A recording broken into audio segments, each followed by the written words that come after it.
combinée aujourd'hui ou cumulée aux critiques sur la transparence des résultats de 2018 ont suffi, à mon sens, pour que Washington le place sur sa liste noire, gelant ses avoirs et interdisant toute transaction avec des entités américaines.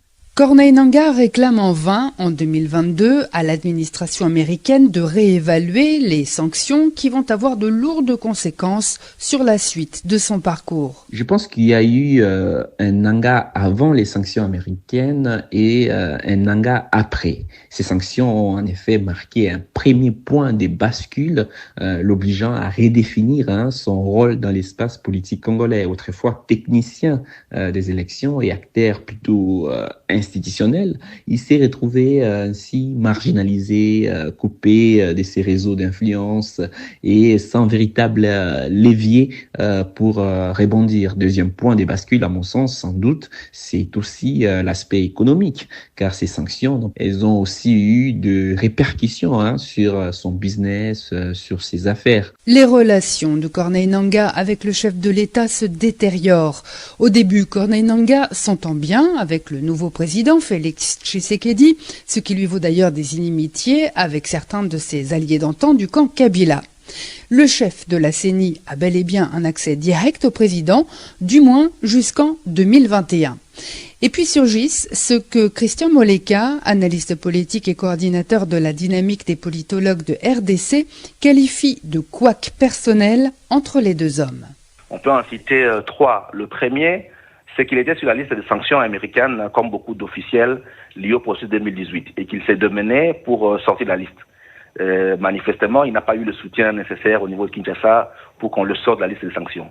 Le deuxième, c'est qu'il avait, lorsqu'il quittait la CENI pour être remplacé par Kadima, il avait apparemment donné le dévolu sur ce Rossa Malonga, qui était son secrétaire exécutif national et qui devait le remplacer. Mais cette option-là non plus n'a pas été prise en compte par Kinshasa, qu'il avait rapproché au profit de Kadima. Et troisièmement, on parle d'intérêt économique, qu'il aurait eu des mines d'or à l'est du pays qu'on lui aurait arrachées et qu'il n'y a pas eu de compensation financière. Il y a toute une histoire de spéculation autour d'un certain 20 millions de dollars qui auraient disparu des comptes qui auraient disparu des comptes d'Affeland Trust Bank. Et c'est à partir de là que le monsieur s'est quelque peu radicalisé. Mon Dieu, qu'est-ce que c'est? Learning by ear. Contrôle le numérique. C'est un tremblement de terre. Oh non! Trois cousins sont, comme tous les jeunes Africains, confrontés aux dangers et opportunités du monde numérique. Fact-checking, santé mentale et protection des données, autant de thèmes au cœur de leurs aventures dans Contrôle le numérique sur la DW. Chapitre 3, la radicalisation.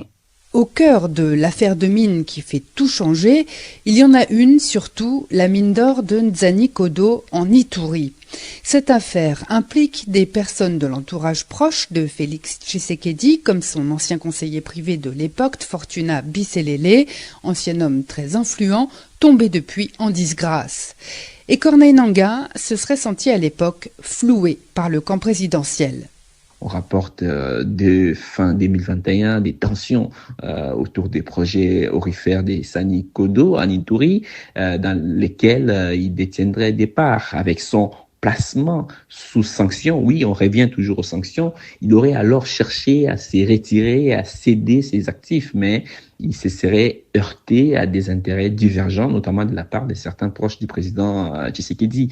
Pour beaucoup, ces conflits auraient nourri son ressentiment envers les pouvoirs en place, et certains au sein du régime estiment qu'il n'a jamais digéré cet épisode, une interprétation que Nangaa lui-même a toujours contestée, minimisant le poids d'une rancœur personnelle à l'égard du chef de l'État. Encore aujourd'hui, la mine de Nzani-Kodo est exploitée de façon artisanale. Plusieurs personnes que nous avons interrogées en Ituri affirment que des proches du président Tshisekedi bénéficieraient de cette exploitation. Ils auraient acheminé des machines Poquelin sur le site qui serait surveillé par une unité de la garde républicaine. Nous avons pris le temps de nous appesantir un petit peu sur cette mine qui serait donc, avec les sanctions américaines, une sorte de déclencheur pour Corneille Nangaa. C'est au moment où le scandale éclate, en 2021, qu'il prend ses distances avec le chef de l'État. C'est à partir de là qu'il est pratiquement devenu une cible de Kinshasa.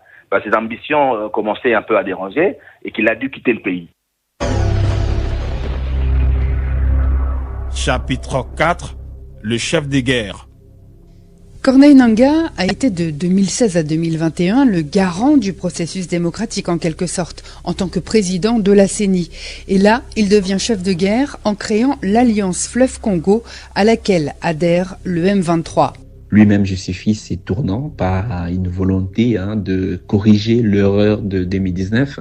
Cette déclaration ne dissipe pas pour autant les doutes sur la nature et les motivations réelles de son engagement actuel. La création, par exemple, de l'Alliance du Fleuve Congo, son alliance affichée avec le M23 et son rapprochement avec Kigali jettent une ombre sur ses intentions. Corneille Nangaa a peut-être pris contact avec le M23, profitant de ce qu'il a gardé un temps son passeport diplomatique pour voyager sur le continent ou en Belgique afin de constituer de nouveaux réseaux. En tout cas, à la mi-décembre 2023, il signe un accord avec le M23 et 9 autres groupes armés actifs dans la région pour créer l'Alliance Fleuve Congo, à quelques jours seulement des élections. Trésor Kibangula du Centre Ebouteli s'interroge sur les motivations politiques réelles de Corneille Nangaa. Ces virages, en tout cas, illustrent une constante de la politique congolaise. Rien n'y est jamais figé. Les repositionnements peuvent être aussi soudains qu'inattendus. Et la frontière entre l'engagement politique et les calculs stratégiques est souvent très floue. Depuis 3 décennies, on observe un schéma bien huilé de figures politiques s'appuyant sur des groupes armés parrainés par les Rwandais ou d'autres pays voisins pour se repositionner. De l'AFDL en 96, au RCD en 98, en passant par les CNDP dans les années 2000 et aujourd'hui les M23, ces modèles ont souvent servi quand même de levier des pressions dans la reconfiguration du pouvoir en RDC. Nangaa tente visiblement de s'inscrire dans cette logique. Qui? Quoi? Comment? DW Afrique. Corneille Nangaa affirme lui-même vouloir corriger les ratés de l'élection de 2018-2019. D'autres pensent qu'il veut surtout venger un affront qui l'a appauvri. Le 20 janvier dernier, le ministre de la Justice congolais annonçait la mise en vente de certains biens mobiliers et immobiliers appartenant à Corneille Nangaa. Un hôtel particulier, 4 villas, une maison en construction, 2 appartements et une parcelle non bâtie, tous situés en RDC. Finalement, ces biens de Corneille Nangaa ont été affectés au patrimoine public de l'État congolais. Depuis le 31 janvier 2025, ils sont pour certains à la disposition des services de la justice civile et militaire. Étonnamment, en apprenant la nouvelle, Corneille Nangaa s'est demandé pourquoi les pouvoirs publics se sont concentrés sur ces biens-là, sans parler de la mine qui lui ont ravi, selon ses propres termes.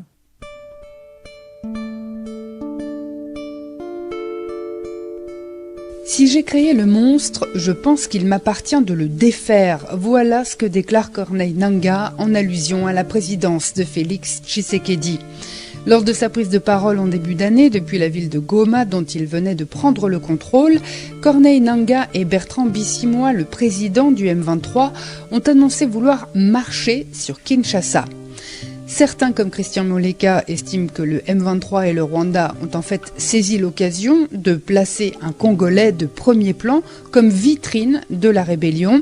C'est d'ailleurs aussi la thèse défendue par les autorités congolaises. Étant donné qu'on lui a quelque peu réduit les marges politiques d'agir à l'intérieur, étant sorti du pays, il a été approché par les M23. Les M23 procèdent un peu comme avant lui le RCD et les FNDP. Une direction militaire portée généralement par des éléments Tutsi et une direction politique portée par des personnalités très connu de la vie politique à Kinshasa. À l'époque, il y avait Wamba Diawamba, Zaïd Artungoma, Tambwe Mwamba. Et le M23, première version avec Bisimwa, manquait une personnalité je dirais, de premier proue qui donnerait un visage politique à cette rébellion. Et donc, vraiment, ils ont rapproché Nangaa et donc ils lui ont donné ce rôle-là politique qui donne à la fois l'avantage de sortir du débat ethnico-tribal qui renferme le M23 et une question locale ethnique Tutsi au Nord Kivu, pour lui donner un visage plus politique et plus national, parce que Nanga s'incarne maintenant comme opposant à Félix Tshisekedi. L'opposition armée s'entend. Dans une interview accordée à la Deutsche Welle début mars, le porte-parole du gouvernement, Patrick Muyaya, va jusqu'à affirmer que le M23 n'existe pas, qu'il sert simplement de légitimation au Rwanda pour faire main basse sur les précieux minerais congolais, voire des pans entiers de son territoire. Jusqu'à ce jour, le programme politique de l'AFC M23 n'est pas clair, hormis donc de marcher sur Kinshasa.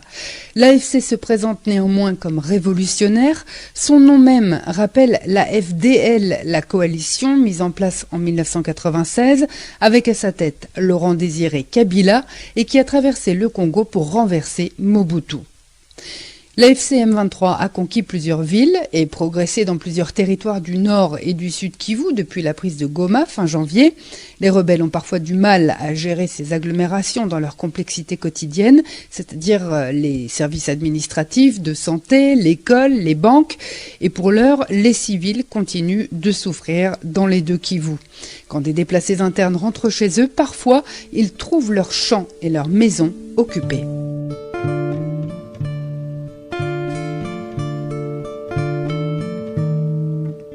Chapitre 5. Réaction de la classe politique congolaise.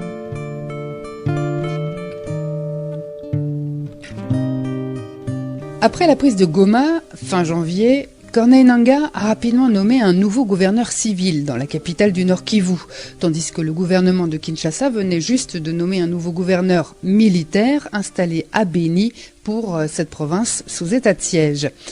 Mais qui soutient aujourd'hui Corneille Nangaa ? Les réactions aux avancées du M23 se sont fait attendre. Beaucoup de Congolais ont peur de s'exprimer car les autorités de Kinshasa qualifient le M23 et ses alliés de l'AFC de terroristes qui font l'apologie de la rébellion, ce qui rend évidemment toute adhésion ouverte à l'AFC dangereuse pour les Congolais.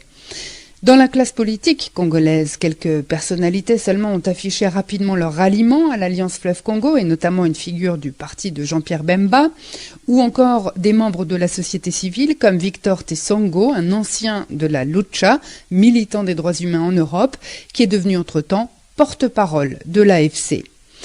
L'Alliance Fleuve Congo est un mouvement jeune et l'assise de Corneille Nangaa peut encore se renforcer. D'autre part, la situation politique est différente de celle de 1996. À l'époque, les rebelles venus de l'Est n'avaient eu besoin que de 6 mois pour arriver à Kinshasa, mais le président Mobutu était alors fatigué et isolé sur la scène internationale, ce qui n'est pas le cas actuellement de Félix Tshisekedi. Les Nations Unies ont adopté au mois de février une résolution qui condamne le soutien du Rwanda au M23. Des sanctions internationales ont été prises par plusieurs États européens et les États-Unis contre des responsables rwandais.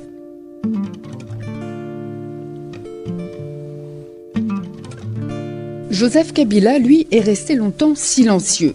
Mais courant février, l'ancien président congolais a publié une tribune dans le journal sud-africain The Sunday Times et ensuite même une interview à une chaîne de télévision d'Afrique australe. Dans ses interventions, il souligne qu'une approche seulement militaire ne permettra pas, selon lui, de résoudre le conflit dans l'est de la RDC.